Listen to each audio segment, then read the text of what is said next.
नारळ सोलावा लागतो आणि ही प्रक्रिया त्रासदायक आहे, वेदनादायक आहे, पण या प्रक्रियेतून जावंच लागतं. मानवच्या घरच्यांना या प्रक्रियेतून जावंच लागणार, त्याशिवाय उपरती होणार नाही.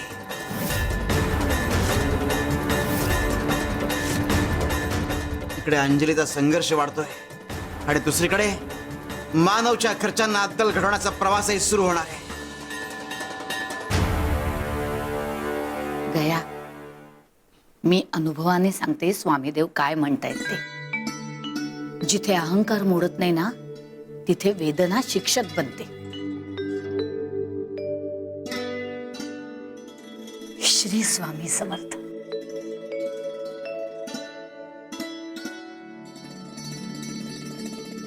का गेला होतास तू तिथे?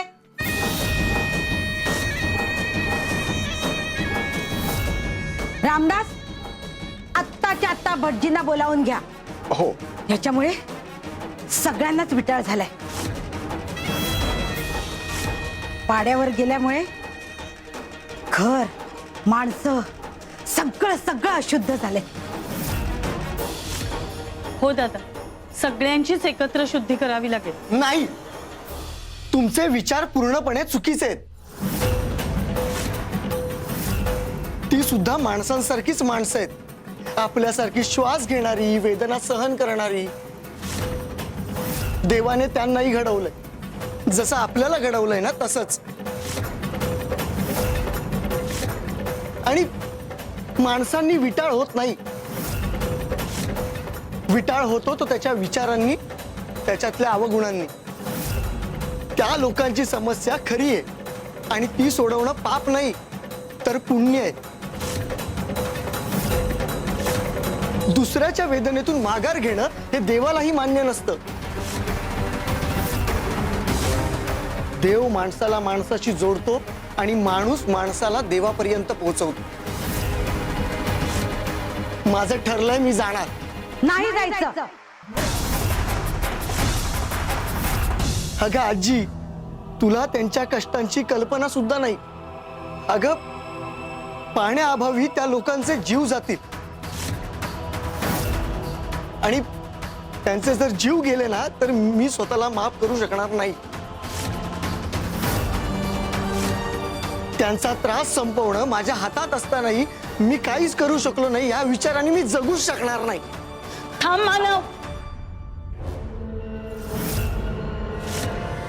पुन्हा जर तिथे गेलास तर माझं मेलेलं तोंड पाहशील.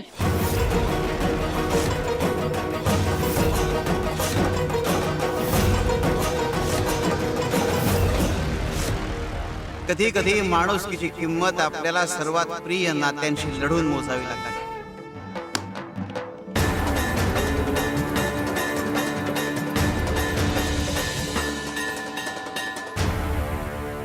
नारळाचं कठीण कवच म्हणजे मानवी अहंकार आणि त्याच्यातलं मधुर पाणी आणि गोड खोबरं म्हणजे शुद्ध भाव. तेच माणसाला माणूस बनवतात. जर शुद्ध भाव जागे करायचे असतील तर अहंकाराचं कठीण कवच फोडावंच लागतं. कारण जोवर अहंकाराचं कठीण कवच फुटत नाही तोवर करुणा वाहत नाही. आणि एकदा करुणा वाहू लागली की माणुसकी आपोआप जागी होते. मानव, अंजलीचं स्वप्न पूर्ण करण्याची तुझी भूमिका अजून संपलेली नाही. ते स्वप्न पूर्ण करण्याची जबाबदारी तुझी आहे. अरे आम्ही वाट दाखवतोय, पण त्या वाटेवर पाऊल ठेवण्याचं धाडस तुलाच करावं लागणार आहे.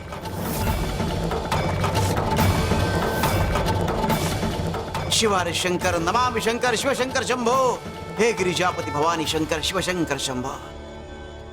गये, मी हे आत ठेवून येते. हा हो. ओ सुंदरा मावशी, अहो कोणाला विचारून हे काम करताय? मी आहे अजून इथे. अहो ही सगळी कामं मी करते. या सगळ्या गोष्टींचा मान माझा आहे, कळलं?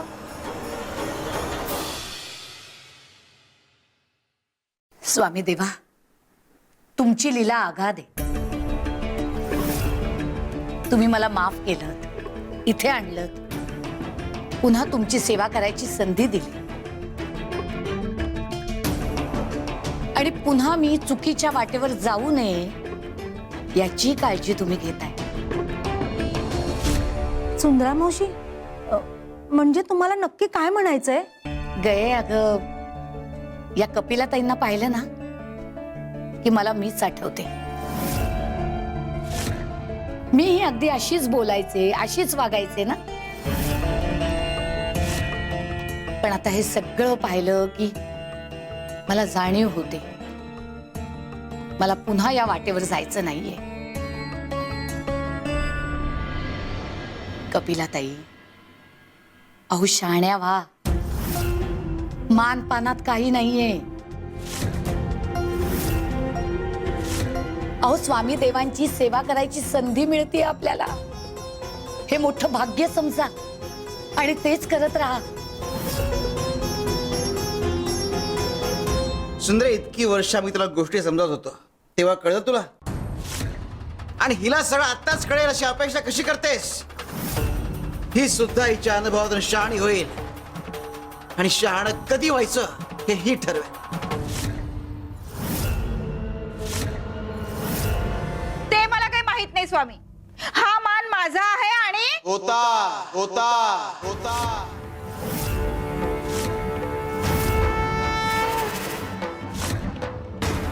मान होता. आता हा मान सुंदरेचा आहे.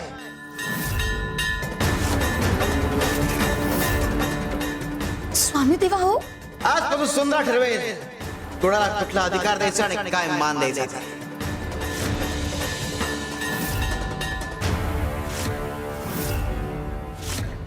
पाहिलं, आल्या आल्या अन्याय करायला सुरुवात केली यांनी. अहो कपिलाताई, पण असा राग राग करण्यापेक्षा तुम्हाला हा मान कसा मिळवता येईल जरा याचा विचार करा ना. हा? कविराज, अहो तुमचं कवन करा. हा, मला नका शिकवू तुम्ही. हे काम करा. रे, तुम्हीच खरे मार्गदर्शक आहात. लोकांनी तुमच्याकडून बोध घेतला पाहिजे. कपिलताई, मानपान असा मागून नाही मिळत. स्वामी देवांची सेवा करून तो कमवावा लागतो.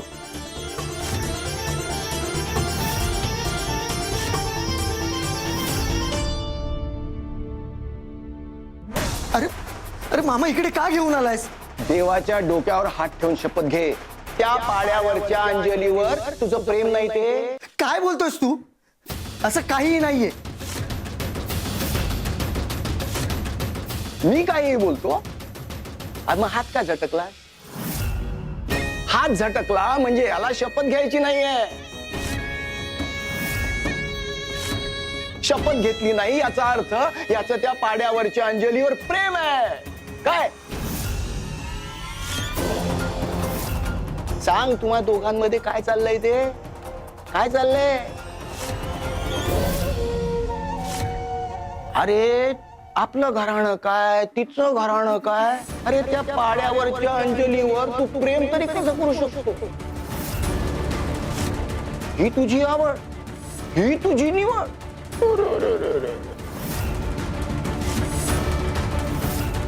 अरे मानवा, आम्ही तुला किती पोरी दाखवल्यात, तुला एकही पसंत नाही पडली? काय पाहिलं रे तिच्या? अरे रामदास मामा, माझं ऐकून तर घे. ग बस, सगळं कळतंय मला. अरे त्या मुलीनं ह्याच्यावर जादू टोणा केलाय. त्याच्याशिवाय का हा तिच्या कयात जाणार आहे? बास मामा, बास. अरे गप्प राहा आता. असं काहीही नाहीये. अरे असा विचार तू करूच कसा शकतोस? अरे तुझ्या या असल्या विचारांवर ना प्रश्नचिन्ह उभं राहतं. अरे ती मुलगी एका शुद्ध हेतूने विहिरीला पाणी यावं म्हणून धडपड करतेय आणि तिच्या ह्या कामात मी तिला फक्त सहकार्य करतोय आणि स्वामींनी ह्या पवित्र कार्यासाठी माझी निवड केली आहे. बस, या पलीकडे काही नाहीये. असं?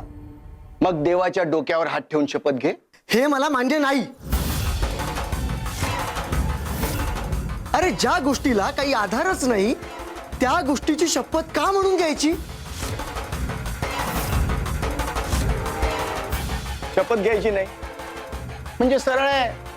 तुझं त्या पाड्यावरच्या मुलीवर प्रेम आहे, सरळ आहे. हे बघ मामा, तू त्या मुलीवरही शंका घेतोयस आणि माझ्यावरही, आणि हे पूर्णपणे चुकीचं आहे. हे काय चाललंय मानव? खरं खरं सांग, तू काय लपवतेस आमच्यापासून? तुम्ही काही ऐकायला तयार होणार नाही.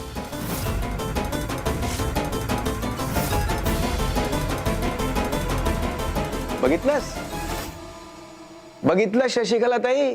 अरे तुझा हा मानव आता जास्त वावत जाण्याच्या आधी माझ्या मुलीसोबत त्याचं लग्न लावून दे आणि मोकळी हो.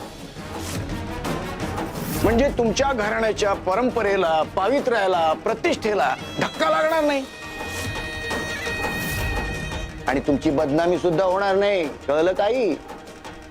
खरं तर मला हे लग्न अजिबात मान्य नाही, पण एवढाच जर अनर्थ ओढवणार असेल ना तर मी या लग्नाला तयार आहे. पण त्याआधी त्या मुलीचा काय तो सोक्ष मला लावायचा आहे. आई, काय करायचा विचार आहे तुमचा?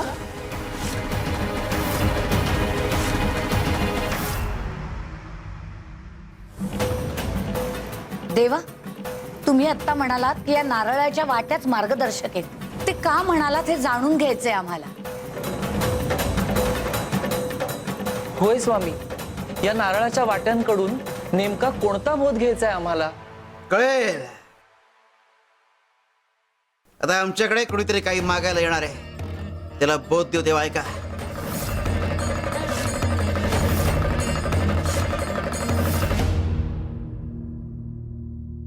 स्वामी, 2 दिवस झाले मला भीक मिळाली नाही, एक पैसाही मिळाला नाही. मला फार काही नको, एखादं नाणं जरी मिळालं खूप होईल. स्वामी किती दयाळू आहेत, प्रत्येकाची प्रार्थना ऐकतात. पण अशा छोट्या छोट्या प्रार्थना पूर्ण करण्यात स्वामींनी अडकून कसं चालेल? स्वामींना माझ्यासारख्यांच्या मोठ्या प्रार्थना पूर्ण करायच्या. हे एका नाण्यासाठी स्वामींना कशाला त्रास देतोस?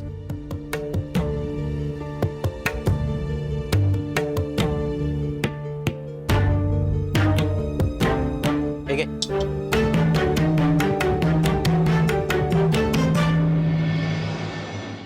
स्वामी, तुमचे लाख लाख आभार. तुमच्या दारात येऊन माझी इच्छा पूर्ण झाली. श्री स्वामी समर्थ. हे झालं ना तुझं काम? जा आता. काय आणि किती मागायचं हेही कळत नाही या मूर्खाला. श्री स्वामी समर्थ. श्री स्वामी समर्थ.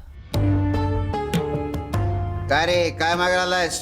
स्वामी, मला भरपूर मोहरा हव्या आहेत. तुम्ही आशीर्वाद द्या की त्या मला भरपूर मिळवत. एवढी कमाई होऊ दे म्हणजे झालं, बस. मला अजून काही नको.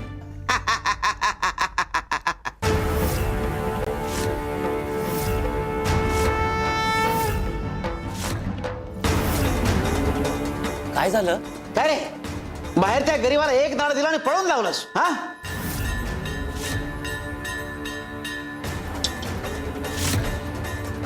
आता तुला इतक्या मोहरा द्यायच्या, म्हणजे तुला श्रीमंत माणूस पाहावा लागेल जो तुला मोहरा देईल आणि हाकलून देईल. झालं ना तुझं काम? जा आता. स्वामी, स्वामी मला माफ करा. माझं चुकलं, मला माफ करा. मी त्या माणसाला गरीब समजून त्याला कमी लेखलं. माझ्या लक्षातच आलं नाही की मी सुद्धा तुमच्याकडे काहीतरी मागायला चालू आहे. म्हणजे एका अर्थाने मी सुद्धा गरीबच आहे की. त्याने फक्त एक नाणं मागितलं आणि मी भरपूर मोहरा. मला माफ करा स्वामी, मला माफ करा. अरे देवाकडे काही मागणं चुकीचं नाहीये, पण तो मागण्याचा हक्क तेव्हाच आहे जेव्हा तुम्ही स्वतःला पूर्णपणे समर्पित करता. अरे नामस्मरण केलं असतं तर मागण्याची वेळ आलीच नसती, न मागता सगळं मिळालं असतं.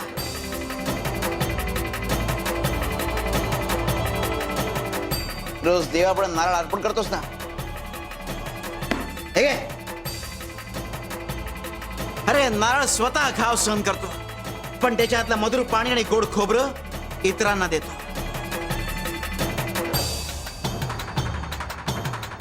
नारळाकडून हाच बोध घ्या. अरे तुम्ही दुसऱ्या करता काही मागून तर पहा, परमेश्वर तुम्हाला भरभरून दे. गया, आपण दुसऱ्याचा विचार केला ना की देव आपली इच्छा पूर्ण करतो. खरंय सुंदरा मावशी तुमचं.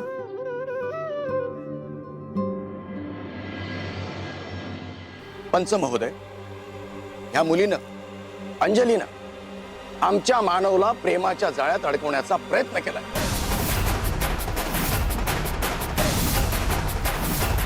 फूस लावली आहे त्याला आणि खोट्या कारणाने भडकवलाय त्याला. हो नाही, हे सगळं खोटं आहे. खोटं आहे?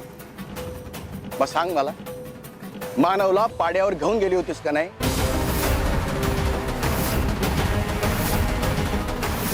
अरे ही काय सांगणार पंच महोदय, मी सांगतो, या लोकांना वरच्या लोकांविषयी राग आहे.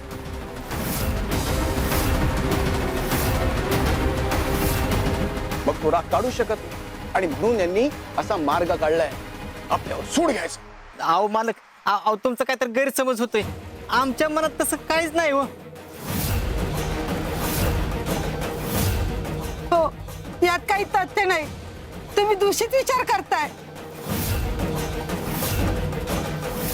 आणि आमच्या अंजलीचा हेतू शुद्ध आहे आणि स्वामीने सांगितलेल्या उपायामुळेच पाणी येऊ शकतं. काय बोलतोय हा? आणि स्वामी असा उपाय कशाला सांगतील? 2 जणांनी वीट ठेवली म्हणून पाणी येतं का? उगाच स्वामींच्या नावावर काही खपू नका. हो पण आम्ही खरं सांगतोय. हवं तर तुम्ही स्वामींनाच विचारा. त्याची काही गरज नाही. तुला माझाच मुलगा मिळाला होता का? अगं तो साधा सरळ आहे. त्याच्या स्वभावाचा गैरफायदा घेऊन लोकांना मदत करते असं खोटं कारण सांगून हा हेतू साध्य करण्याचा प्रयत्न करतेस. मोठ्या घराण्याची सून बनण्याचं तुझं स्वप्न मी कधीच पूर्ण होऊन देणार नाही.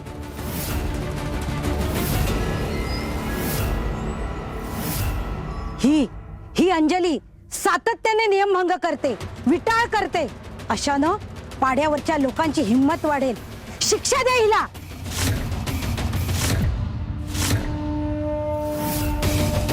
आणि यांना पाड्यावरून हकलून लावा.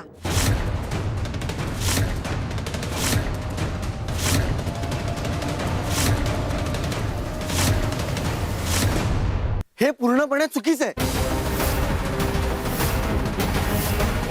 मानव, तू मध्ये पडू नकोस. घरी जा.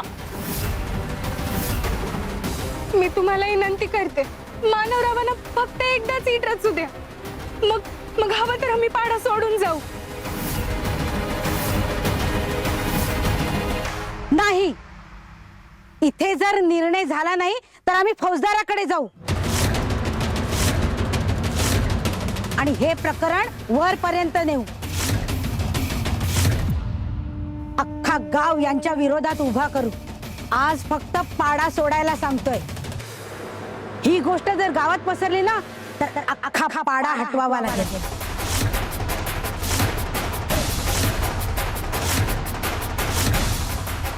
नाही नाही नाही, आमच्यामुळे इतरांना त्रास न ग.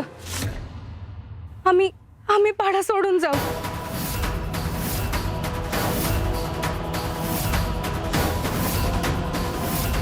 अगं पण अंजली काय बोलते? जेव्हा गोष्टी आपल्या नियंत्रणाबाहेर असतात तेव्हा त्या स्वामींवर सोपाव्या.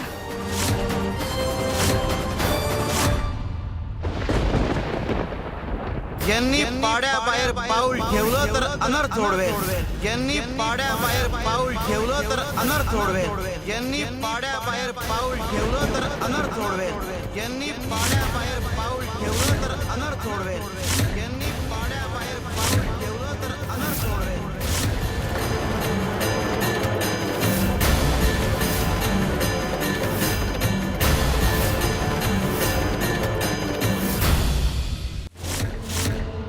आता शहाणे व्हा. अंजलीचं ऐका.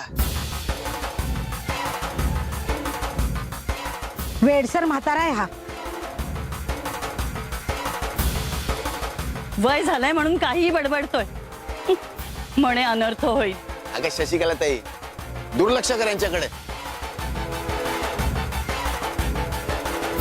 आणि हो, तुम्ही पाडा सोडून लांब निघून जायचं.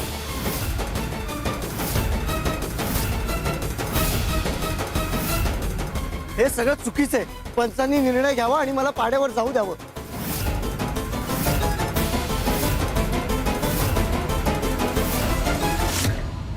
बस करशे से अक्कल नहीं आ रही.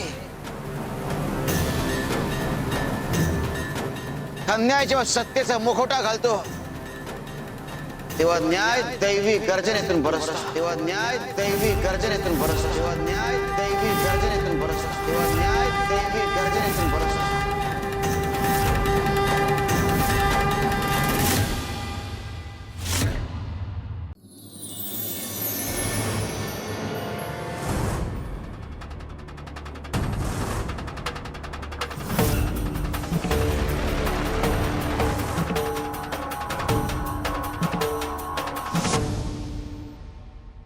कर्मठ विचारांची माणसे या दगडाप्रमाणे असतात. दगडावर हात फिरवून तो फुटत नाही, त्यावर प्रहारच करावा लागतो. आता सगळ्यांनी प्रहार झेलायला तयार राहा.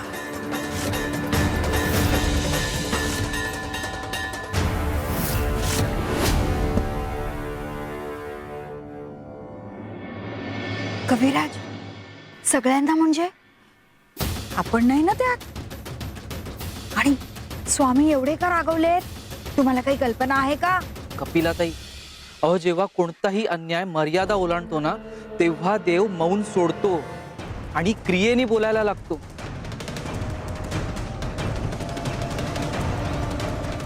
आता प्रहार होणारच. साफ पाणी घेऊन या. चल ग गया, चल.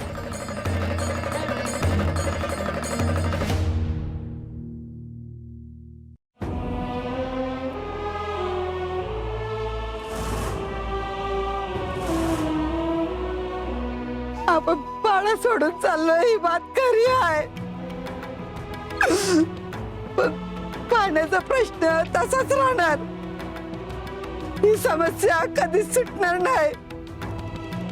आणि अंजली, तुझं स्वप्न तेही तसंच राहणार.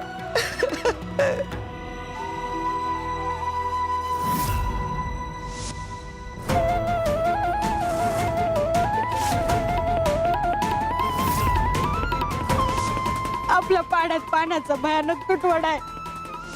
मुख्य गावात पाणी आणायला गेलं की असं सहन करावं लागतं. अपमान, पारहाण. नदीवरून पाणी भरायचं तर नदी फार लांब आहे. नदी दूर आहे म्हणून आपल्या पाड्यातल्या डबक्यातलं दूषित पाणी पिलं तो. आधी उलट्या केल्या आणि मग त्याच्यानंतर चक्कर येऊन बेशुद्ध पडला.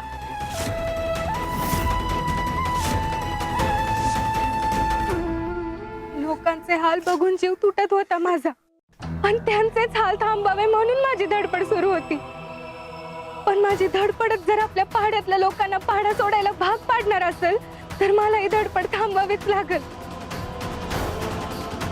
किमान त्यांना पहाड्यात आता राहता तरी येतंय, पण त्यांना पहाडा सोडून जायची वेळ आली तर काय उपयोग? शिव्या शापांची धनी होईन म्या. अगं स्वामी काहीच कसं करत नाहीत. अजून किती परीक्षा बघणार आहेत तुझी? अजून किती हाल होणार आहेत पाड्यावरच्या लोकांचे काय माहित? अजून किती हाल होणार आहेत पाड्यावरच्या लोकांचे काय माहित? या पादुका घेऊन जा. विहिरी जवळ यांची स्थापना कर. यांच्या भोवती एक मंदिर बांध. ज्या दिवशी मंदिर बांधून पूर्ण होईल त्या दिवशी विहिरीला पाणी येईल. मी तुमचा शब्द पूर्ण करेन स्वामी. स्वामी, माझी एक चूक आता लक्षात आली मला, आणि कदाचित त्याचीच जाणीव होऊ देण्यासाठी तुम्ही हे सगळं होऊ दिलं. माझं स्वप्न हे फक्त माझं स्वप्न नाहीये. जे माझं स्वप्न आहे ते तुमचं बी स्वप्न आहे, आणि मला पूर्ण विश्वास आहे तुमचं स्वप्न तुम्हीच पूर्ण करणार. आणि मला तेवढंच हवंय, आता मी याचा माध्यम बनले काय नाही बनले काय मला काय बी फरक नाही पडत.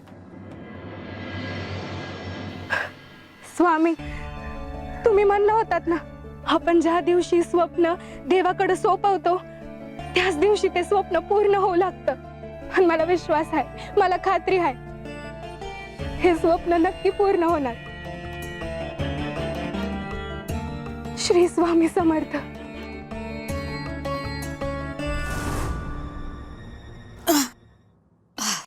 स्वामी देवा, पाणी.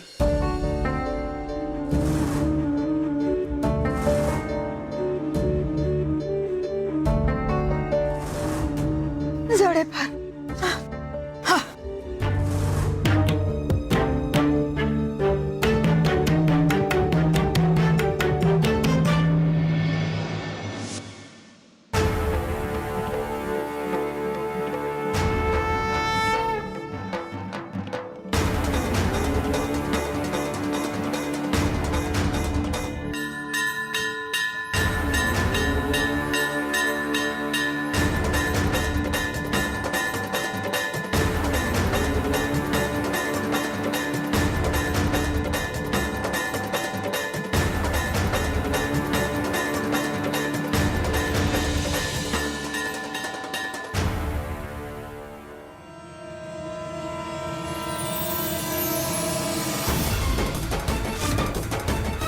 अरे, आता तर मला पाणी दिसलं होतं, असं कसं अदृश्य झालं?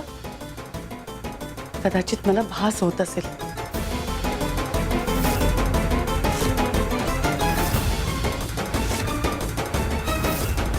नाही,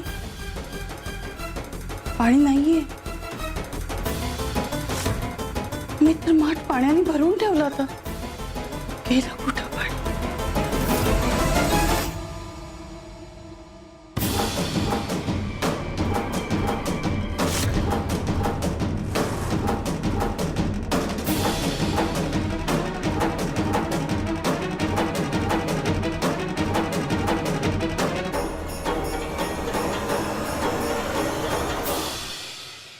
शशिकला, अगं तहानेने जीव व्याकुळ झालाय नुसता.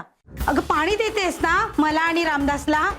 एकतर त्या मानवची समजूत घालता घालता घसा कोरडा पडला बघ, आणि आता त्या रामदासनं डांबून ठेवले बळजबरीनं आतल्या खोलीत. खूप तहान लागली आहे. आई, मी पाणी भरून ठेवलं होतं, माठातलं पाणी अदृश्य झालंय.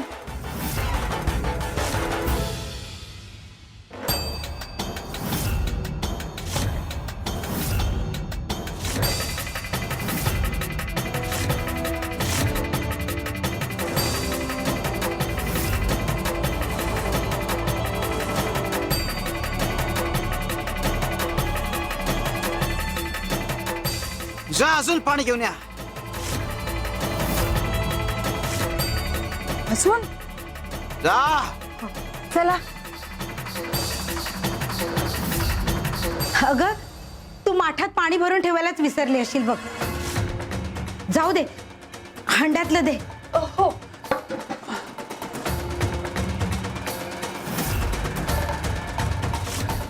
यातही पाणी नाहीये. यातही नाहीये. यातही पाणी नाहीये. यातही नाहीये. आई, आई, कशातच पाणी नाहीये.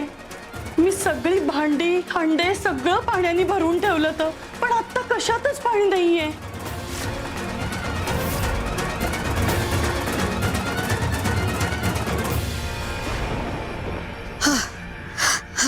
घ्या देवा, घ्या.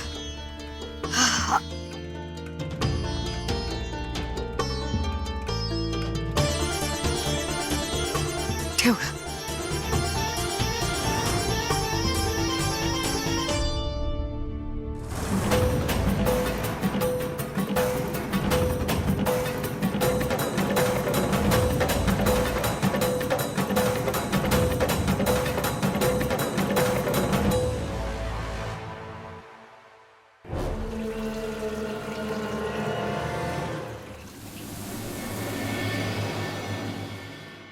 ओ मालक, अहो मालक, अहो माझ्या घरातलं सगळं पाणी संपलंय. अरे तुझं काय सांगतोयस? माझ्या घरात एक थेंब सुद्धा पाणी उरलं नाहीये. लेकर पाणी पाणी करते, काय करायचं आता? बिन पाण्याशिवाय कसं जगायचं आपण आता? वय वय सगळं पाणी रिकामी झालंय. आणि गणपत तात्या बी म्हणत होते विहिरीचं पाणी आटलंय. अहो विहिरीचं काय सांगताय, नदीचं पाणी बी आटलं या.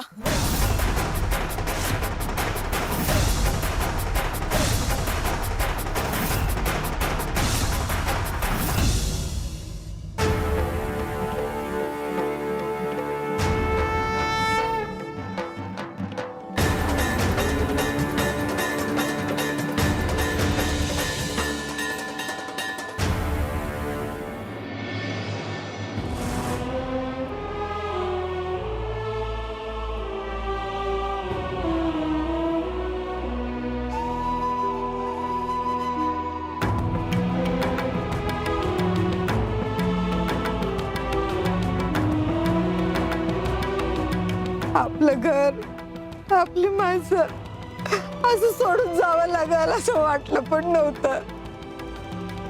असं वाटतंय जणू स्वतःचाच एक तुकडा माग ठेवून चाललोय.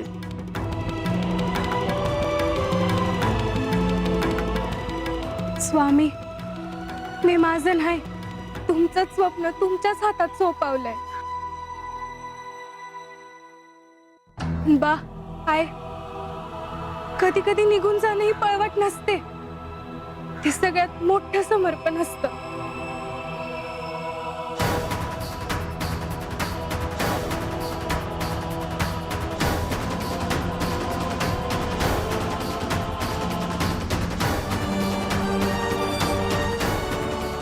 चला.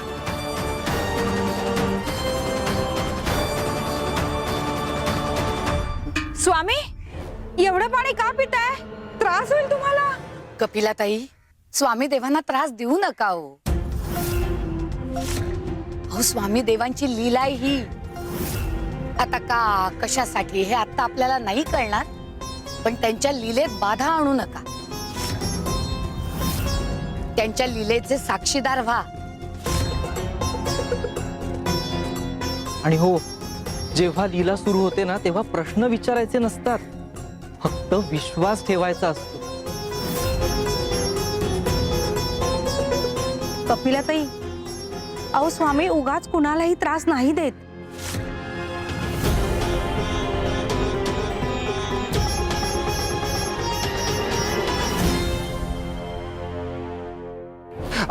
हो मंदाजी, शशिकला वहिनी, मानव, अरे अनर्थ ओढवला, अनर्थ. अहो पण झालं काय पंच? मगाशी ते आजोबाजी जे बोलले सगळं तसंच घडते. हो अहो गावातल्या कुणाच्याच घरात पाणी उरलं नाहीये. सगळी भांडी रिकामी झालेत. गावातल्या सगळ्या विहिरी बी कोरड्या पडल्यात आणि नदी बी आटलीये. काय करायचं काय बी कळना. दुष्काळ पडलाय, सगळा दुष्काळ.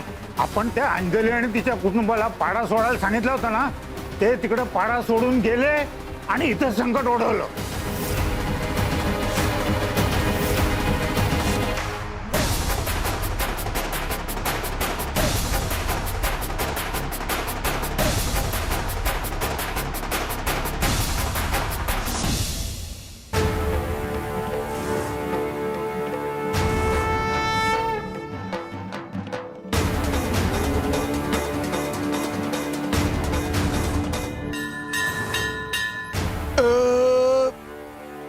स्वामी, स्वामी, अनर्थ झालाय. गावात दुष्काळ पडलाय स्वामी. काय दुष्काळ पडलाय? हो, सगळ्यांच्या घरातलं पाणी संपलंय. विहिरी कोरड्या पडल्यात आणि नदीचंही पाणी आटलंय. हे कसं शक्य आहे? स्वतःला पाणी मिळतंय म्हणून प्रत्येकाने निसर्गाला आणि देवाला गृहीत धरला. ज्यांना पाणी मिळत नाही त्यांचं दुःख कोणी समजून घेतलंच नाही. तो त्रास जेव्हा तुम्हाला सहन करावा लागेल तेव्हा तुम्हाला कळेल की तहान म्हणजे काय आणि पाण्याचं महत्व म्हणजे काय. प्रत्येकाने दुसऱ्याचा विचार केलाच पाहिजे. अंजलीचं स्वप्न पूर्ण होणं गरजेचं आहे. आणि त्याकरता तुम्हीच आम्हाला हा मार्ग पत्करायला लावला. आता भोगा तुमच्या कर्माची फळं.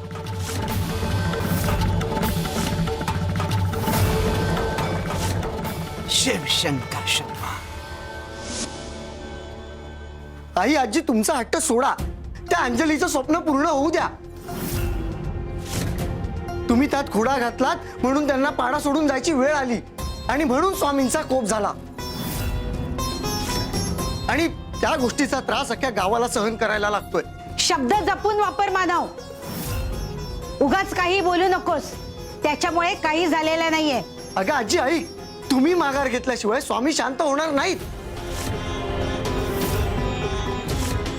असं काही नाहीये. अचानक वातावरणात बदल झाला असेल म्हणून हे सगळं घडतंय. त्या प्रकरणाचा आणि अंजलीचा काही एक संबंध नाही. नाही कसा? वातावरणात बदल झाला असता तर तो दिसला असता, जाणवला असता. सगळीकडचं पाणी संपून जाणं हा स्वामींचा कोप आहे, बाकी काही नाही. आणि हा कोप वेळेस थांबवला पाहिजे. नाही. तुम्ही दोघी समजून का घेत नाही आहात? तुमच्या हट्टाची शिक्षा अख्ख्या गावाला भोगायला लागणार आणि त्या अंजलीच्या परिवाराला सुद्धा. मी जाणार आणि वीट रचणार. मानव, तुला लक्षात आहे ना मी काय सांगितलं होतं? तुम्ही कितीही धमकी दिलीत ना तरी मी शांत बसणार नाही. आणि जर आज मी थांबलो ना तर स्वामी मला माफ करणार नाहीत. आणि राहिला प्रश्न तुमच्या धमकीचा, तर स्वामी त्याचं काही एक होऊ देणार नाहीत. ते अडवतील. थांब मानव. मी तुमचं ऐकणार नाही. मानव, थांब इथे. आज ऐक, तू कुठे जाणार नाहीयेस. ताई आणि आजीचं ऐकायचं. हे बघ, या घराचं पावित्र्य भंग करायचं नाही. अरे रामदास मामा, तू तरी ऐक माझं. अरे मला जाऊ दे. नाही, मी काही एक ऐकणार नाही. तू कुठे जाणार नाही. बस. मी जाणार, वीट रचणार.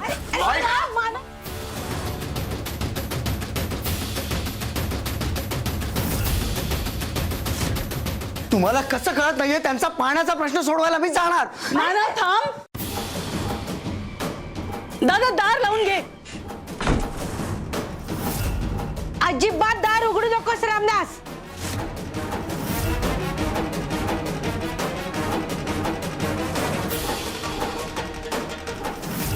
तुम्ही दोघी का समजून घेत नाही आहात? तुमच्या दोघींच्या हट्टामुळे ना अख्ख्या गावातल्या लोकांचा जीव जाईल.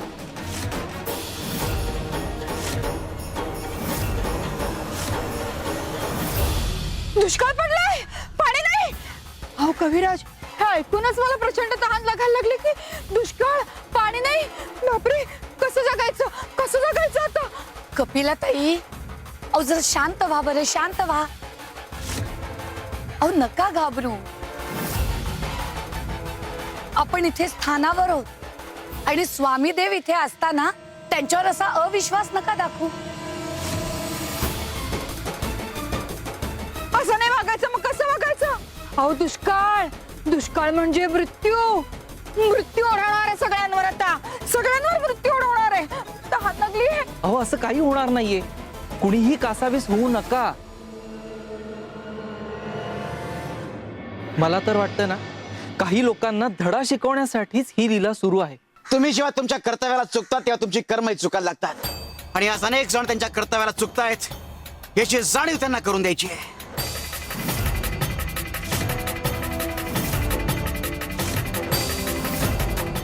अरे सगळ्यांना सगळ्या गोष्टी भाग्याने मिळतात, पण त्या जर टिकवायच्या असतील तर कर्म शुद्ध असली पाहिजेत, विचार शुद्ध असले पाहिजे.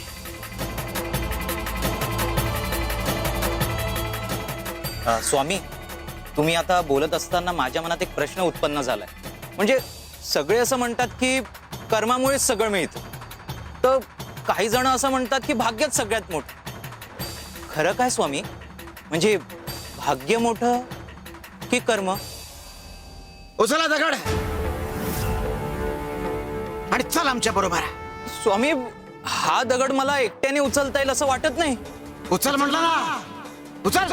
हो, उचलतो.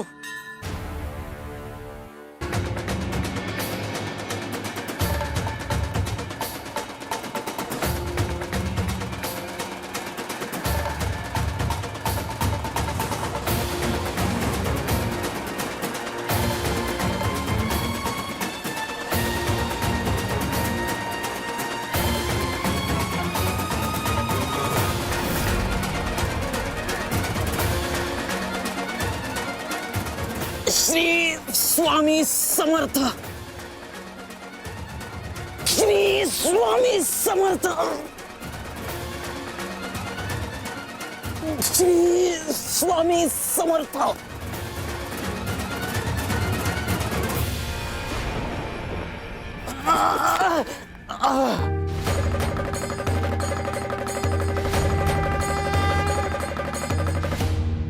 चल आमच्या बरोबर.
दशरथ, स्वामी, इथवर आलास काय अनुभव आला? एवढा मोठा दगड इथपर्यंत घेऊन येणं सोपं काम नव्हतं. माझं अंग दुखायला लागलंय, पायही दुखतायत. पण या दगडाच्या ओझ्यापेक्षा मला वाटेत जी माणसं भेटली त्यांच्या बोलण्याचा जास्त त्रास झाला.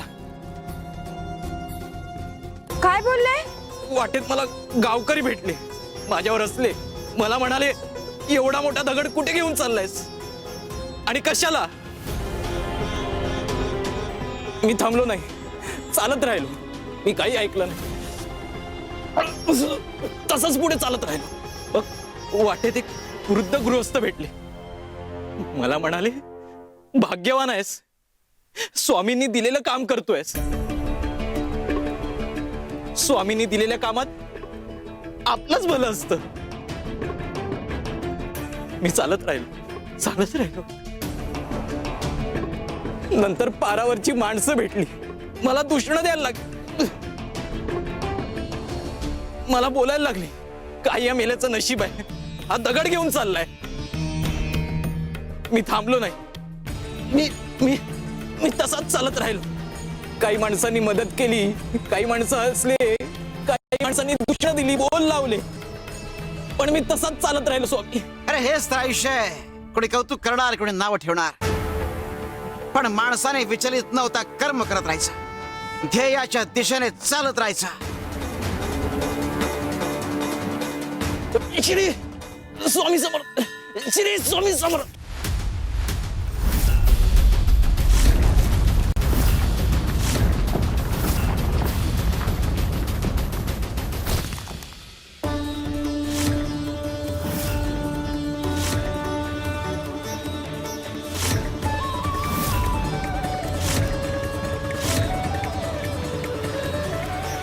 स्वामी, स्वामी, दगड फुटला आणि त्यात शाळीग्राम आहेत. उचले.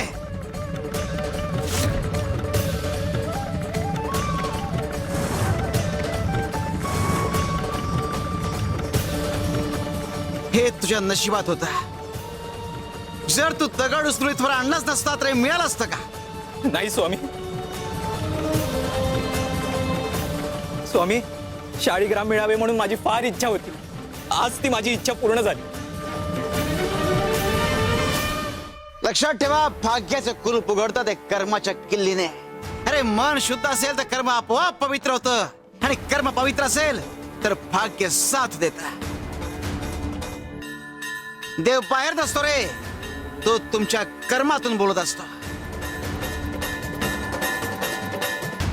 देवा, मीही हा अनुभव घेतलाय आणि आज सगळं हे पाहिलं आणि माझ्या मनातला गोंधळ शांत झाला.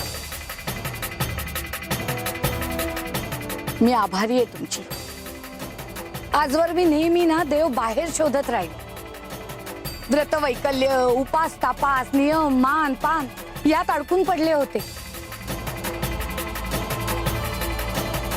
पण देव तर माझ्या भावनेत, माझ्या विचारात, माझ्या कर्मात होता. कपिला ताई, अहो हेच तर समजून सांगते मी तुम्हाला.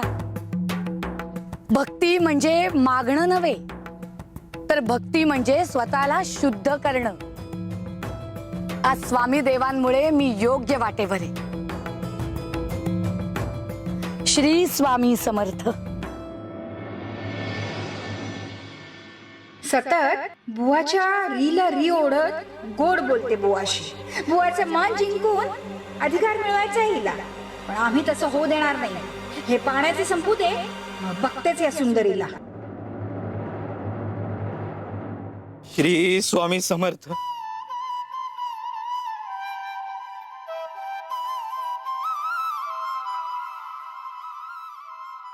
स्वामी स्वामी स्वामी वाचवा. हो, सगळीकडे दुष्काळ पडलाय स्वामी. स्वामी काय संकट आलंय, प्यायला पाणी नाही स्वामी. पाणी द्या स्वामी. आणि स्वामी या संकटावर काहीतरी मार्ग काढा. पाणी हवाय? होय स्वामी, आम्हाला पाणी द्या. बा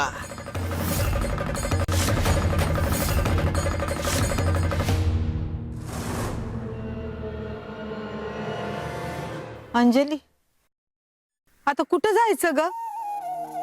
ना पाडा, ना पाणी, ना आसरा. तू समधीकडे दुष्काळ पडलाय. नदी कोरड्या, विहिरी कोरड्या, पाण्याचे एक थेंब नाही. दुष्काळ आणि अचानक हे सगळं हिच्यामुळेच झालंय. माझ्यामुळं? तू त्या मानवच्या घराला इटाळ केलंस, तसं कुठल्या तरी देवाचा बी इटाळ केला असेल. नाहीतर देवाचा कोप झाला नसता. अहो नाही, असं काय बी नाहीये. आम्ही कुणाचाच अपमान नाही केला. आम्ही तर लोकांच्या भल्यासाठी सगळं. भल्यासाठी?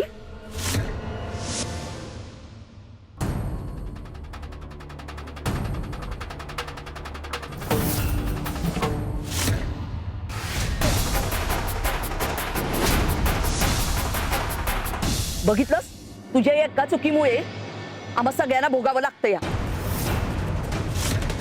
आमच्या पोराबाळांना पाणी नाही. त्यांचे जर असेच हाल होत राहिले तर सोडणार नाही तुला.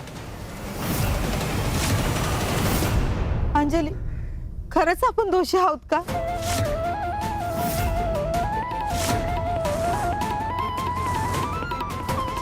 अन्याय जेव्हा सत्तेचा मुखवटा घालतो, तेव्हा न्याय दैवी गर्जनेतून बरसतो.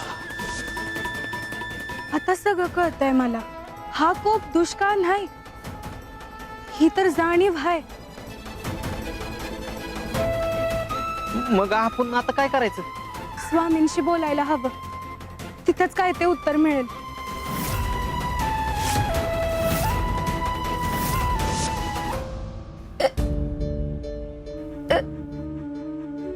शशिकला, अगं माझ्या उचक्या काही केल्या थांबतच नाहीत बघ.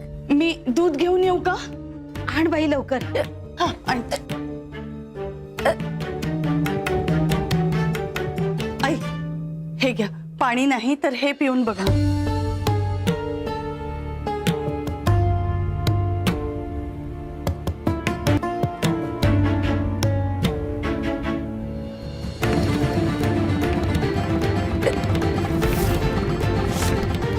अरे देवा. अगं आई, आता तरी माझं ऐक. हा त्रास वाढण्याआधी मला पाड्यावर जाऊ द्या. त्या अंजली सोबत वीट रचू द्या. त्याशिवाय हे सगळं थांबणार नाही. माझा जीव गेला ना तरी चालेल, पण तुला विटाळ होऊ देणार नाही मी. हा हट्ट, हा अंधविश्वास अगं ह्या सगळ्यामुळे ना गावातल्या लोकांचा जीव जातोय आणि तुला अजूनही त्या विटाळाचं पडलंय.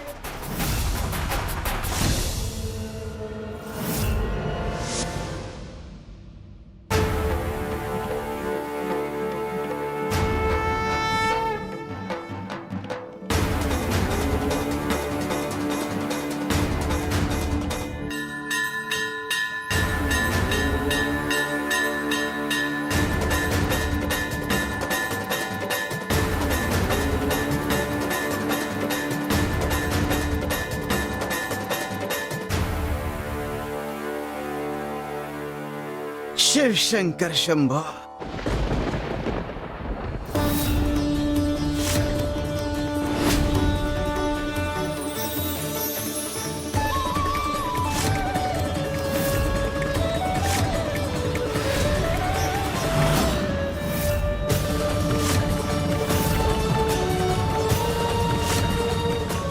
श्री स्वामी समर्थ, श्री स्वामी समर्थ. पाणी आलं, पाणी आलं. समजा गावाला कळवायला हवं. होय होय.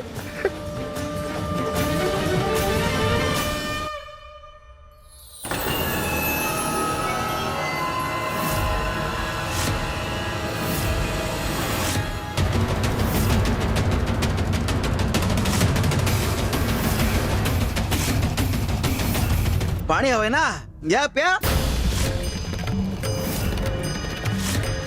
स्वामी, अहो हे पाणी दूषित आहे, कसं पिणार? हो, दूषित पाणी चालत नाही. अरे मग दूषित विचार मनात आणि डोक्यात घेऊन जगतात कसे?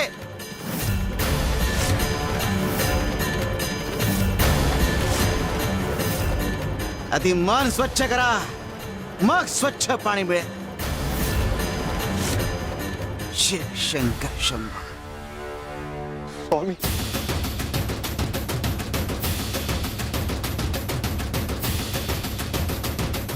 हे बघा, पाणी दूषित असो किंवा नसो, मला ताण लागले, मी पिणार आहे.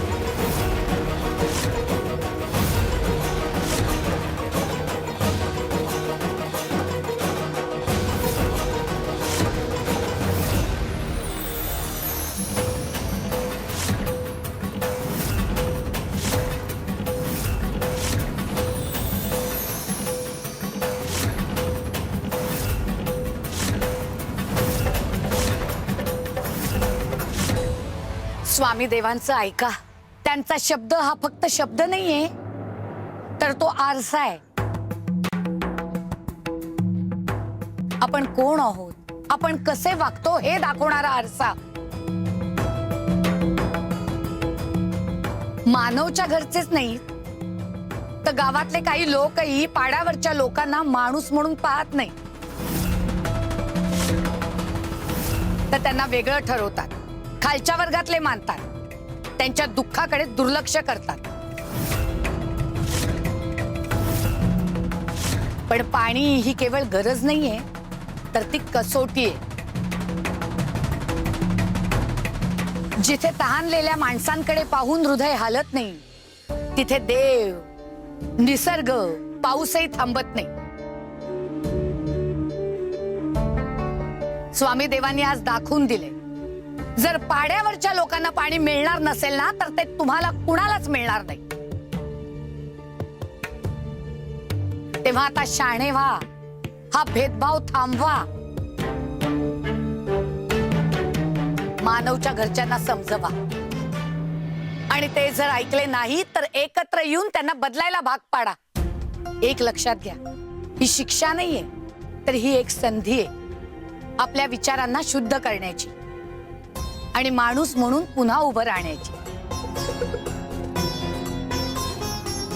ज्यांना तहान लागले त्यांची वेदना जर आपण समजून घेतली ना, तरच निसर्ग आपली तहान भागवेल.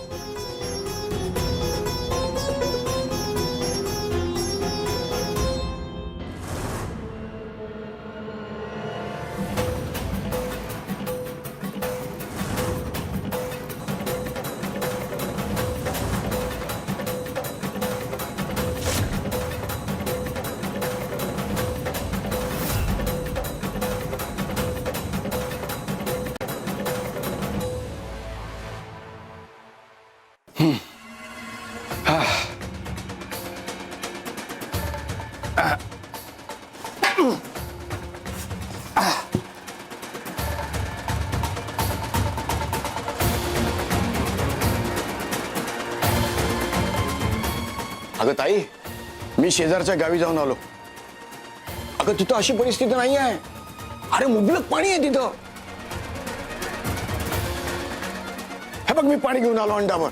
दे आईला, दे पाणी दे. देवा पाहुलास रे.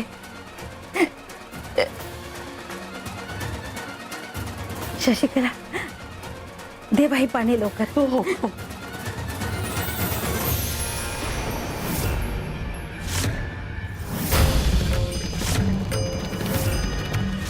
अरे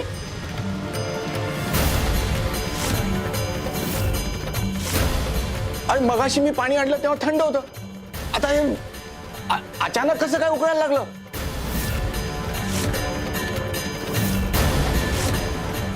शशिकला अगं हे तर उकळत पाणी आहे. घ्या. पाहिलं, स्वामींचा कोप अजून ओढावून घ्यायचा असेल ना तर घ्या. चाललो मी. कुठे जाऊ नकोस तू, थांब इथे. मामा मामा दार उघड. मामा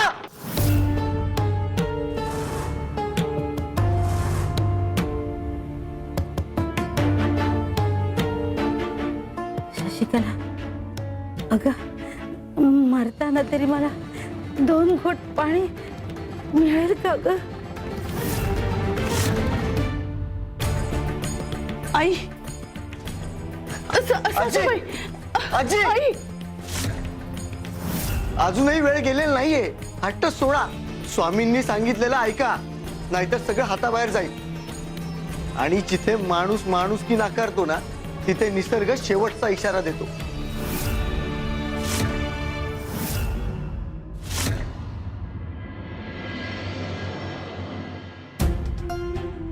श्री स्वामी समर्थ.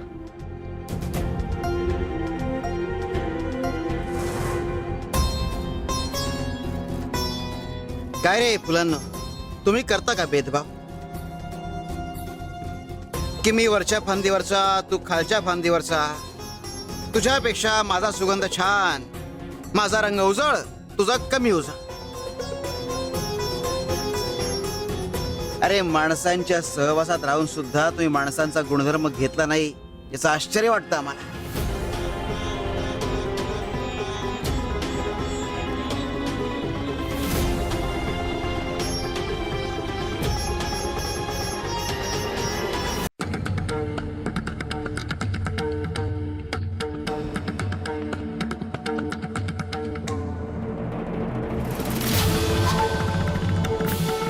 सांगा बरं, कुठलं फुल वरच्या फांदीवरचं आणि कुठलं फुल खालच्या फांदीवरचं?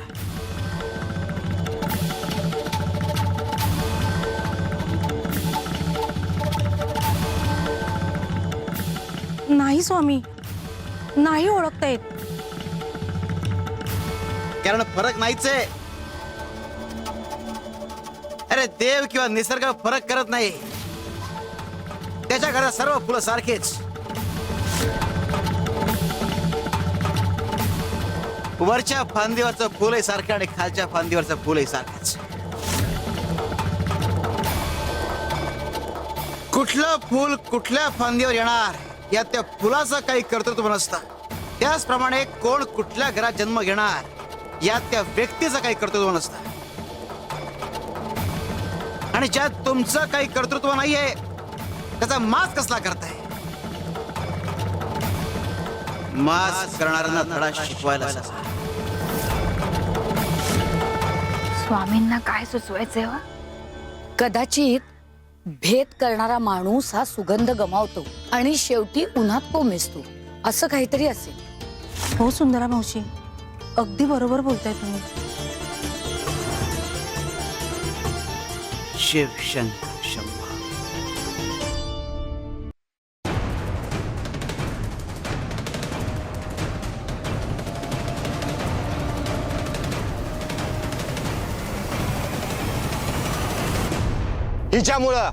हिच्यामुळं झालंय सगळं. पाड्यावर पाणी आणायचं होतं हिला, आणि आता अख्खं गाव तहानलेलं आहे. नाहीतर काय, आधीच पाड्यावरच्या लोकांना डोक्यावर बसवलंय आणि आता देवही कोपलाय. अहो नाही हो, असं काय बी नाहीये. आम्ही कुणाचंच वाईट नाही केलंय. आम्ही तर लोकांच्या भल्यासाठी नमस्कार, नाटक नको करू आमच्या समोर. अहो दादा, आमच्यामुळे दुष्काळ पडला असतं तर देवानं आम्हाला शिक्षा दिली असती की.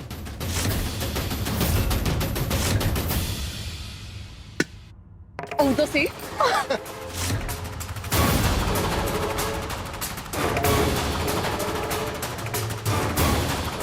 ओ ताई, असं नका करू.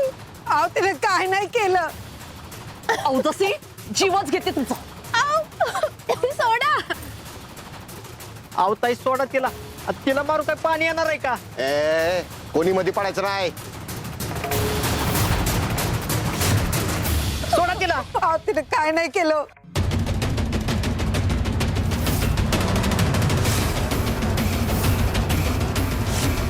हे काय झालं? हिने काय जादू टोना केलं की काय?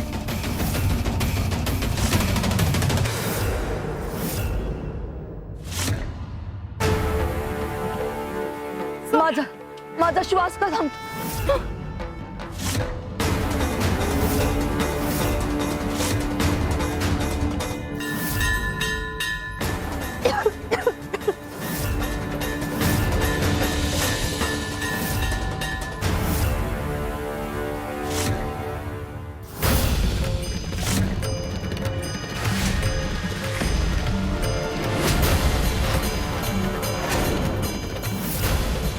इतरांना त्रास द्याल तर तुम्हालाही त्रास सहन करावा लागेल.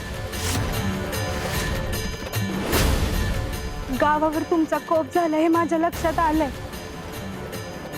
पण मी तुम्हाला विनंती करते, हा कोप थांबवा. मला यांचे हाल नाही बघवत. उगाच पाड्यावरच्या लोकांसाठी गावकऱ्यांचे हाल नग.